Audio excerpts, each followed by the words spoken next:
ఒకరు రెండు చోట్ల ఓటేయొద్దు, తప్పుడు విధానాలు అవలంబించకూడదు అనేది భారతీయ జనతా పార్టీ ఆలోచన.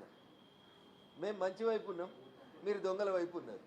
ఈ దేశంలోకి ఇల్లీగల్గా చొరబడ్డల వైపు కాంగ్రెస్ పార్టీ ఉంది. ఈ దేశ ప్రజాస్వామ్యాన్ని గౌరవించే వైపు భారతీయ జనతా పార్టీ నిలబడింది. అందుకని దయచేసి ఈ దేశ ప్రజలు అర్థం చేసుకోవాలి. చోర్ చోర్ అని అరుస్తున్న వాళ్ళే చోర్. చార్మినార్ కాడ మాట చెప్తారు, ఏక్ బాయికు దూసరా బాయి పైచాంతా అని. బీహార్లోని ఒక దొంగ ఇంకో దొంగను గుర్తించుకున్నాడు. ఇద్దరు దొంగలు కలిసి యాత్రలు చేస్తూ ఉన్నారు. ఇంతకు మించి కాంగ్రెస్ రాహుల్ గాంధీ నాయకత్వంలో సాధించేది ముందుకు నడిచేది ఏం లేదని చెప్పి తెలియజేస్తూ, తెలంగాణ బీసీ బిడ్డలు ఆలోచించాలి.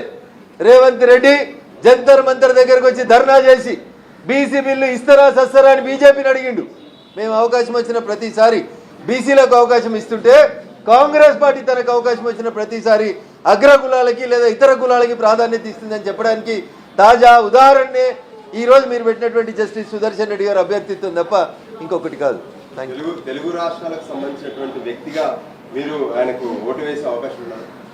సిద్ధాంతపరంగా కాంగ్రెస్ పార్టీ ఇండి కూటమి వాళ్ళు అవలంబిస్తున్నటువంటి విధానాలు 100% మాకు భిన్నంగా ఉంటాయి. వాళ్ళు తూర్పు అయితే మేము పడమర, మేము ఉత్తరం అయితే వాళ్ళు దక్షిణం. కాబట్టి కాంగ్రెస్ పార్టీ పెట్టినటువంటి అభ్యర్థికి మద్దతు ఇచ్చుడు అనేటువంటి సమస్య ఎట్టి పరిస్థితులలో ఉత్పన్నం కాదు.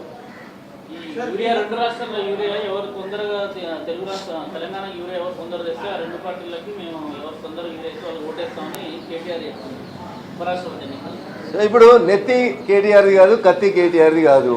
ఆయన ఏదైనా మాట్లాడతాడు. పెట్రోల్ మీద పైసలు తగ్గిమని ఇలా ఉత్తరం రాస్తాడు. ఆయన పెట్రోల్ మీద పైసలు తగ్గిమని ఎవరు రాస్తారు ఉత్తరం? కేటీఆర్ జీఎస్టీ కౌన్సిల్ కంటే ముందు రోజు రాత్రి ఆయన కూడా ఎవరైనా పెట్టుకున్నట్టున్నాడు రాహుల్ గాంధీ లెక్క కనుక రాసిచ్చేందుకు. ఆ రాసిచ్చిన వాళ్ళు ఎవరో అయితే ఆయన జీఎస్టీ కౌన్సిల్కి లెటర్ పెడతాడంట. 10 ఏళ్ళు నువ్వు మీరు ఆయన అధికారంలో ఉన్నారు కదా, పెట్రోల్ మీద నరేంద్ర మోడీ గారి ప్రభుత్వం 3 సార్లు 10 రూపాయలు తగ్గించింది కదా,